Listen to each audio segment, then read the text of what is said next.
Hello and welcome to the show, Practical Spirituality.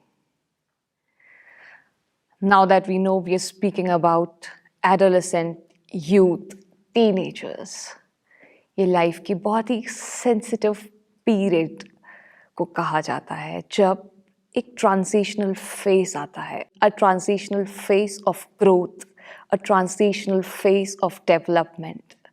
So it is a time that we have to be very attentive in what we are doing. At the same times, parents को कितनी care करनी है, children, youth, उनको कौन कौन से moral values के साथ अपने पढ़ाई में कंसंट्रेशन करने के लिए किन decisions की ज़रूरत है. Today we are going to know about it. In the previous episode, we understood the role of parents and children in setting up a target and achieving it. Today we will know कि expectation रखना एक percentage को achieve करने के लिए या first rank लाने के लिए ये एक्सपेक्ट करते हैं, किसी को डॉक्टर बनना है ये एक्सपेक्ट करते हैं, कितना सही है, इज इट राइट और not. Today we will know about it. Welcome भाई साहब. Thank you. हमने प्रीवियस एपिसोड्स में तो समझा कि डिस्ट्रैक्शंस के रीजंस क्या होते हैं, एक टीनेजर एक एडोलेसेंट एज को सेफली लीड कैसे कर सकते हैं.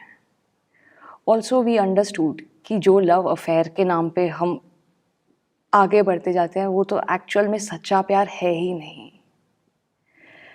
सच्चा प्यार किसे कहेंगे, क्योंकि जब लव अफेयर्स की बात आती है तो दुख होता है, हम पेन में जाते हैं, अपहीवल्स, टर्मोइल्स, बहुत अप एंड डाउन होता है लाइफ में.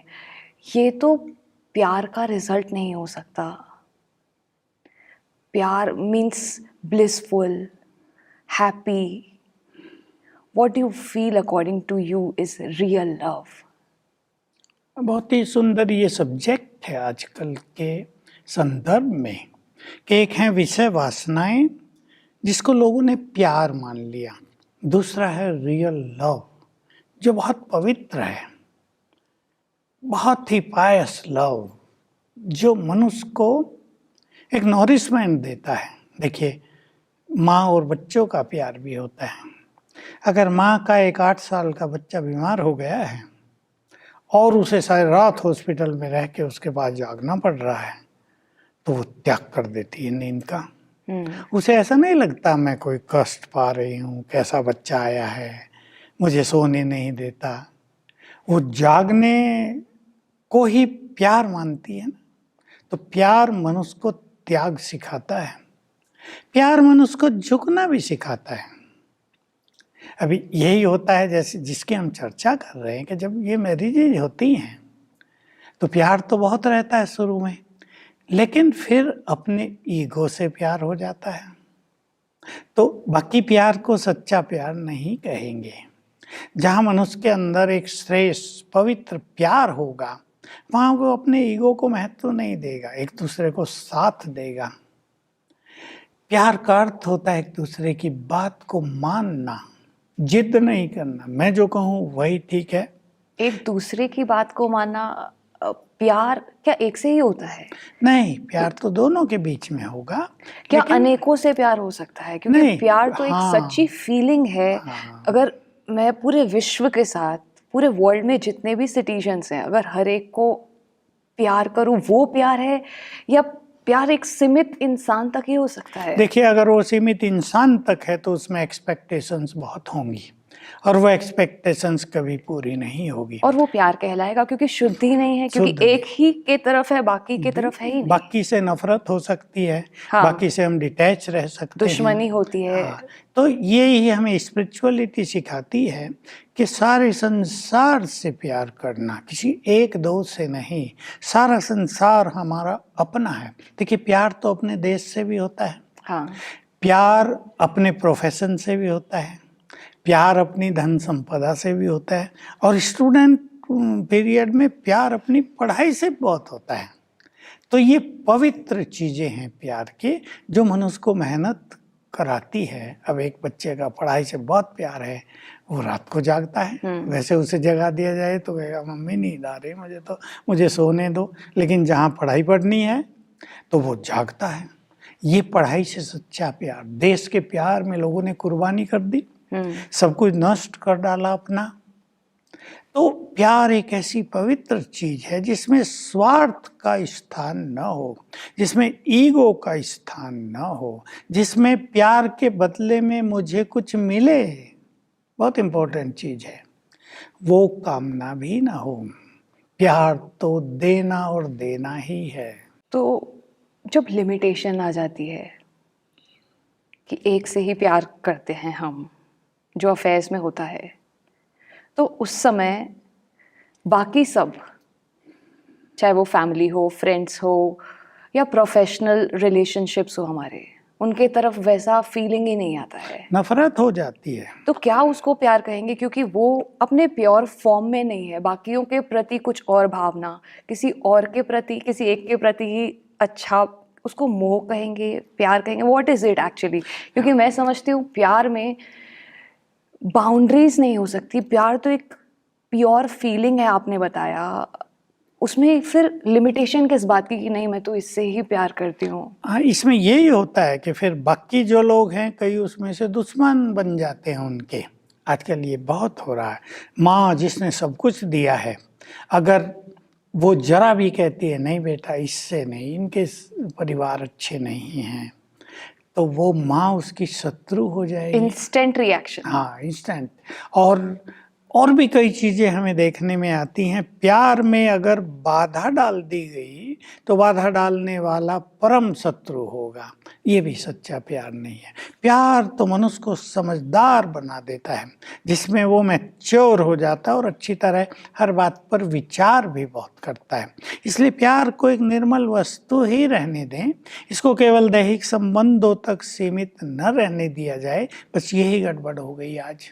तो फिर क्या होता है, देखिए लड़के लड़कियों के प्यार की बात आप देख लीजिए।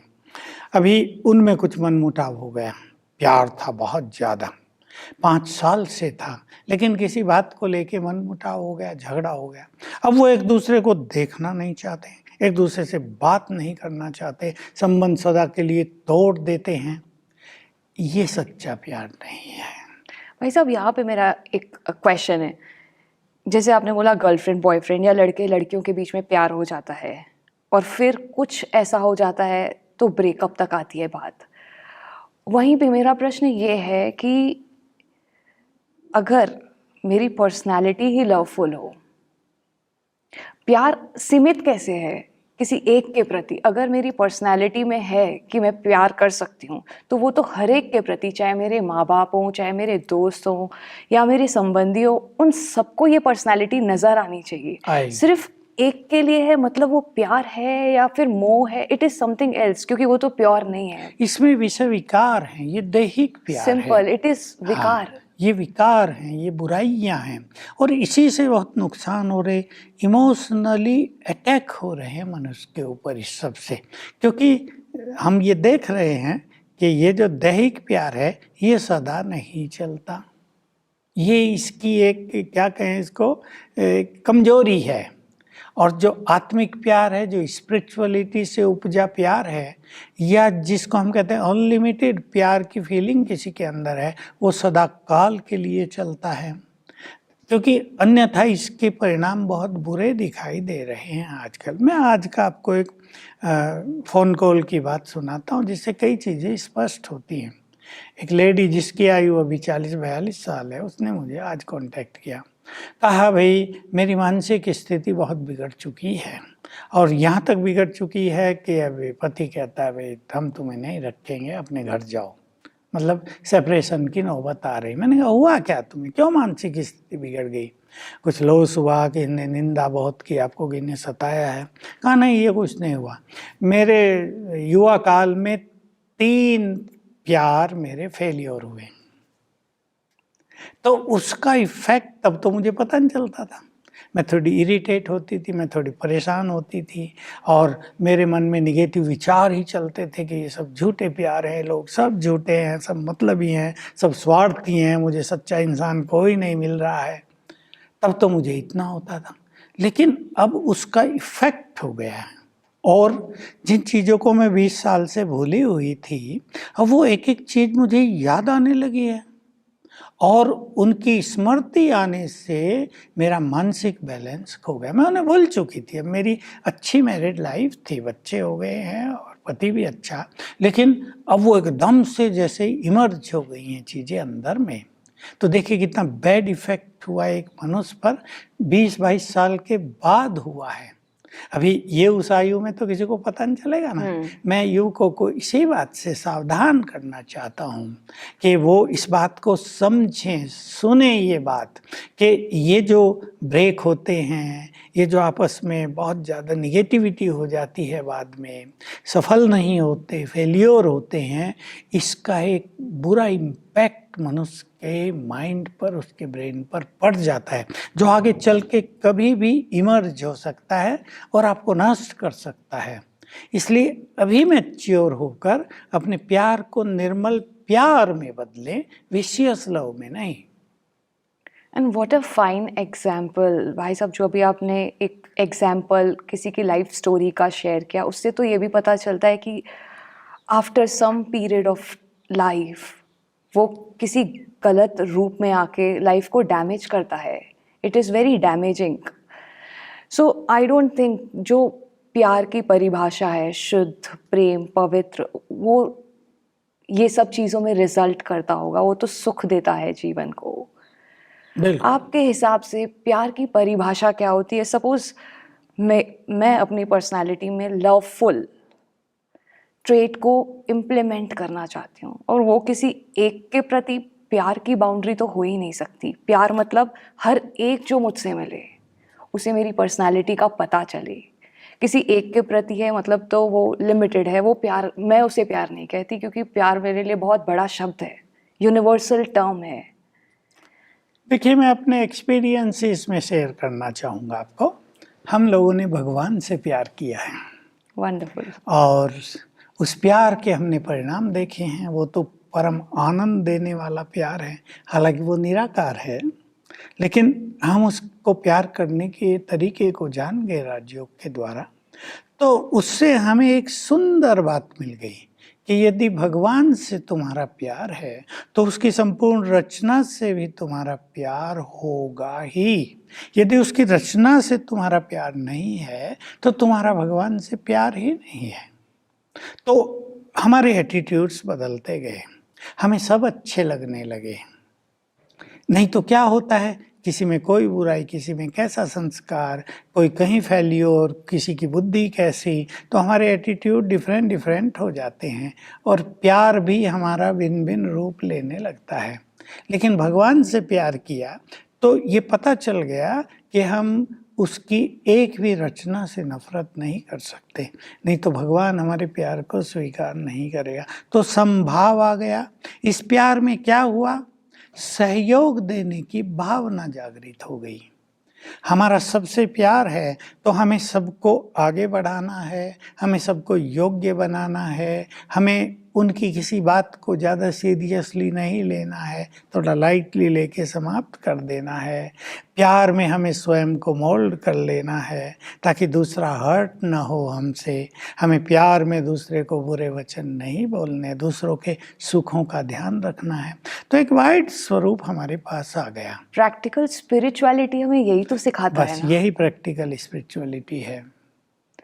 क्योंकि कई कई बार समझ में नहीं आता कि किसी की फॉल्ट, किसी के नेगेटिव ट्रेट या किसी की गलत आदत देख ली तो उसके बाद मैं प्यार का स्वरूप लवफुल कैसे बनूं उसके प्रति, क्योंकि अब तो उसकी बुराइयां, उसकी गलतियां, उसके नेगेटिव ट्रेट्स मेरे को दिख रहे हैं, वो प्यार आ ही नहीं रहा है। तो हमने स्पिरिचुअलिटी में यही सीख लिया, क्योंकि इन चीज़ों से हम गुजरे, हम अकेले नहीं रहते, हमारे पास एक बड़ा संगठन है। ऐसा बड़ा संगठन किसी और के पास हो ही नहीं सकता संसार में, और वो सभी अच्छे भी हैं, और उनमें से हर एक व्यक्ति क्योंकि इसी संसार से निकल कर बाहर आया है तो उनमें अपनी अपनी कमजोरियां भी हैं। दिस इज़ वंडरफुल भाई साहब। मैंने देखा कि एक परिवार में जहाँ पे same genetic code, same inheritance, उसी माँ बाप के बच्चे 2-3 में ही इतना केओस हो जाता है, इतनी लड़ाइयाँ हो जाती है उस घर में ही, इतने अपहीवल्स हर दिन हो जाते हैं।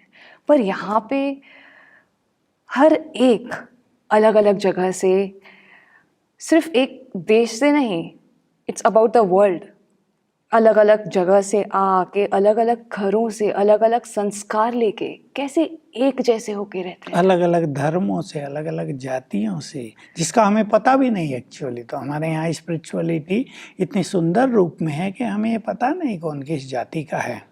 कईयों का तो धर्मों का भी नहीं पता हमें, वो दूसरे धर्मों से आ गए, वो हमारे बीच में 20 साल से रहते, हमने कहा पूछा ही नहीं, क्योंकि अब हमारा स्पिरिचुअल रिलीजन है। तो इसमें क्या होता है, एक दूसरे को कोऑपरेट करने की एक गुड फीलिंग अंदर में रहती है। ये है उस प्योर लव की पहचान।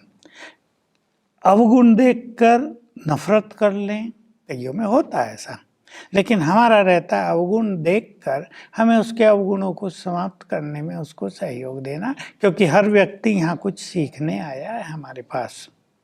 तो प्यार का जो रिजल्ट है वो स्नेह और सहयोग और एक दूसरे के प्रति सम्मान की भावना रखना है। तो हमारा संगठन उससे एक ऐसा अच्छा बन गया है कि बाहर के लोग जब हमारे इस संगठन को आकर देखते हैं तो वो कहते हैं तुम सब ने ट्रेनिंग ली कहाँ, पर ये स्पिरिचुअलिटी का प्रभाव है। Actually it is worth giving example. मतलब पूरे विश्व में ये तो फाइनेस्ट एग्जाम्पल है कि कैसे अलग अलग जगह से, कैसे अलग अलग धर्म से आए हुए लोग इतनी हार्मनी में रहते हैं, जबकि एक ही घर में एक ही संस्कार वाले, एक ही जेनेटिक कोड वाले एक साथ नहीं रह सकते हैं। उसका कारण ये होता है वहाँ, क्योंकि बॉडीली रिलेशन है तो एक्सपेक्टेशंस ज़्यादा हैं। कोई व्यक्ति अपने को चेंज करना नहीं चाहता, दूसरे को चेंज करना चाहता है। कोई व्यक्ति खुद झुकना नहीं चाहता, दूसरे को झुकाना चाहता है। हर व्यक्ति दूसरे पर ब्लेम रख देता है, अपने को सुधारना नहीं चाहता। तो भाई साहब एक्सपेक्टेशन रखे ही नहीं।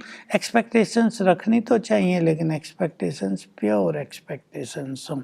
और हमें ये भी देखना होता है कि जिससे हम एक्सपेक्ट कर रहे हैं कुछ, क्या वो उसे पूर्ण करने के कैपेबल भी है। फॉर इंस्टेंस, मेरे पेरेंट्स एक्सपेक्ट करते थे कि मैं मेडिकल कॉलेज में जाके एक अच्छी यूनिवर्सिटी से पास आउट होके डॉक्टर बनूं। ये उनकी एक्सपेक्टेशन मेरे लिए। हाउ अबाउट दैट, मैं अकम्पलिश कर पाई तो ठीक, मान लो नहीं भी कर पाऊँ, पर क्या उनका एक्सपेक्टेशन रखना सही है? देखिए, हर माँ बाप अपने बच्चों के लिए हाईएस्ट एक्सपेक्टेशंस रखते हैं। इसको एक्सपेक्टेशन न कह के टारगेट कहते हैं, लक्ष्य कह सकते हैं। लेकिन उन्हें ये भी तो देखना होगा कि आप डॉक्टर बनने लायक बुद्धि रखते हैं या नहीं। यदि आपकी परसेंटेज 50 to 60 आ रही है हर एग्ज़ाम में, तो मेडिकल एजुकेशन आपके लिए बहुत भारी टेंशन हो जाएगी, आपको डिप्रेशन में ले जा सकती है। जैसा कई बच्चों को हमने देखा कि माँ बाप ने 25 लाख डोनेशन दे के अपनी लड़की का मेडिकल में एडमिशन करा दिया, लेकिन सेकंड ईयर में वो डिप्रेशन में आ गई। मेरे पास लाए, मैंने क्या हुआ तुम्हें, अच्छे घर की, कहा बहुत टफ एजुकेशन है सेकंड ईयर की, मेरे से नहीं होगा। सारी बात उसने मुझे बताई। तब उनके माँ बाप को मैंने कन्विंस किया कि इसको छोड़ दो, इसको इस फील्ड में नहीं जाओ। आपको लड़की से प्यार है या डॉक्टरी से प्यार है? तो एक्सपेक्टेशंस रखते हुए दूसरों की कैपेबिलिटीज का, उसकी योग्यताओं का भी ध्यान रखना ही चाहिए। पर कई बार ऐसा लगता है कि कैपेबिलिटीज एक स्तर तक ही थोड़ी रहेंगी। सपोज किसी की 20% है, किसी की 30% है, किसी की 90% है, पर हमेशा एक जैसी तो नहीं रहेंगी। तो पेरेंट्स को लगता है हम पुल करें, उनको हाथ दें। सपोज नहीं है केपेबल डॉक्टर बनने के लायक नहीं है अभी उनका इंटेलेक्ट, पर हम पुल करेंगे, हम प्रोत्साहन करेंगे। ये भी ठीक है, ये भी ठीक है, लेकिन कुछ बच्चे ऐसा करने से गैलअप कर लेते हैं, राइट। सभी नहीं कर पाते। अब जैसे मिलिट्री ऑफिसर्स हैं कई, वो चाहते हैं उनका बच्चा मिलिट्री में जाए, उसकी रुचि नहीं है, वो डरता है, नहीं मुझे वहाँ नहीं जाना है, मैं तो इंजीनियरिंग करूँगा, मैं तो फील्ड में रहूँगा, मैं तो कंप्यूटर इंजीनियरिंग करना चाहता हूँ। तो उनको अपनी एक्सपेक्टेशन छोड़ के बच्चे की योग्यता, उसके टैलेंट्स, उसकी जो एक इनर फीलिंग्स है, उस पे ध्यान देना चाहिए, उसे स्वीकार कर लेना चाहिए। क्योंकि अगर वो कंप्यूटर इंजीनियर बनना चाहता है तो उसी फील्ड में वो बहुत अधिक सक्सेसफुल होगा। और अगर उसने आपको वहाँ से हटाकर मान लो एनडीए का ही एग्ज़ाम दिलाया, मिलिट्री ऑफिसर का, तो आप बिना रुचि के जाएंगे ना वहाँ, तो हो सकता है आप सफल ना हो। और अगर सफल हो भी गए तो जब ट्रेनिंग होगी ज़बरदस्त, तो वो आपको बहुत भारी पड़ेगी, क्योंकि वो ट्रेनिंग अति हार्ड है। तो इसमें जीवन में आनंद नहीं आएगा, उसकी खुशी नष्ट हो जाएगी। और ये सब तो हम खुशी के लिए ही करते हैं। हाँ, मैं समझती हूँ चाहे प्रोफेशन को अचीव करने की बात हो या एक अच्छा पोजीशन में आके पैसे कमाने की बात हो, ये सब इन द एंड तो खुशी के लिए ही करते हैं कि अच्छा धन होगा तो अच्छी गाड़ी, कपड़ा, मकान सब कुछ खरीद सकते खुशी हैं। और एक आत्मसंतोष ये भी इसमें जोड़ दें। मनुष्य को एक इनर कंटेंटमेंट भी तो चाहिए ना लाइफ में। दोनों को लेकर हम चल रहे हैं जीवन में। तो खुशी से इनर कंटेंटमेंट नहीं आती। नहीं, खुशी बहुत अच्छी चीज़ है जीवन के लिए, पर खुशी के साथ मनुष्य को एक संतुष्टता भी चाहिए। मान लो उसने पैसा बहुत कमा लिया, उसको पद पोजीशन बहुत अच्छे मिल गए, लेकिन उसके शरीरों में कुछ रोग लग गए हैं, अब वो संतुष्ट नहीं रहता है, पर खुश भी नहीं रह सकता फिर है। खुश भी नहीं रह सके। इसलिए दोनों को यदि हम साथ लेके चलते हैं पहले से ही, तो हम बहुत सफल होते हैं लाइफ में।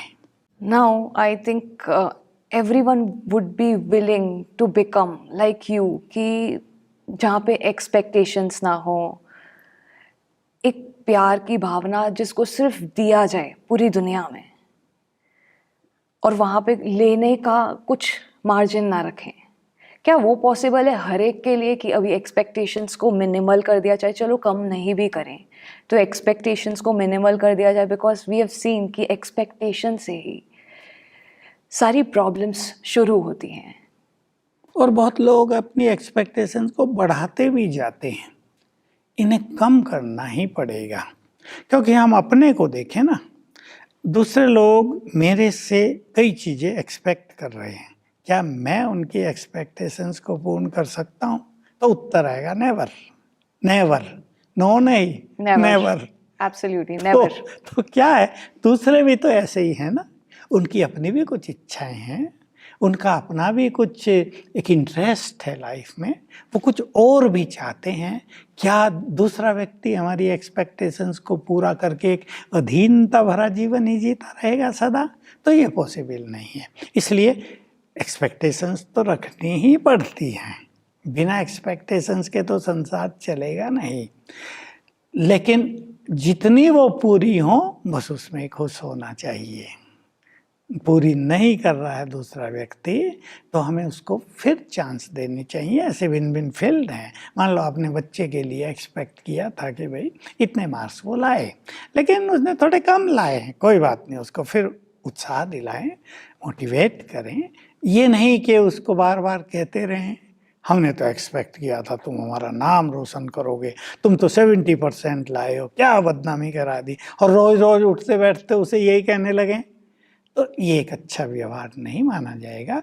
और इससे परिवार में, समाज में एक बहुत बड़ी डिप्रेशन की और निगेटिविटी की फीलिंग्स फैलती हैं। वेरी ट्रू भाई साहब। सो एक्सपेक्टेशंस अपने को भरपूर करने के लिए नहीं करें, उसकी हेल्थ के लिए, उसके लाइफ के लिए क्या अच्छा है उसके लिए करें। और many times we have seen कि हम अपने को खुश करने के लिए किसी पे प्रेशर डालने के लिए भी देरी नहीं लगाते हैं। हमारा नाम हो जाएगा, absolutely. इनका बच्चा ऐसा है।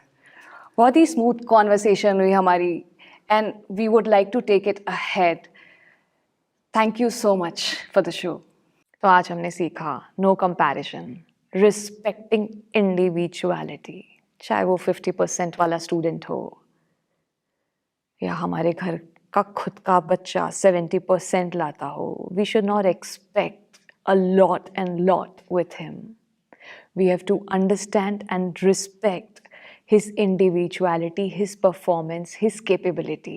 And only then can he improve and progress in his life. Expectation is fine, but not fulfilling up the expectation at times becomes a problem. तो उस समय भी हमें स्टेबल होके we can leave him liberal to make his own choices. That's all about today. Stay with us. Thank you.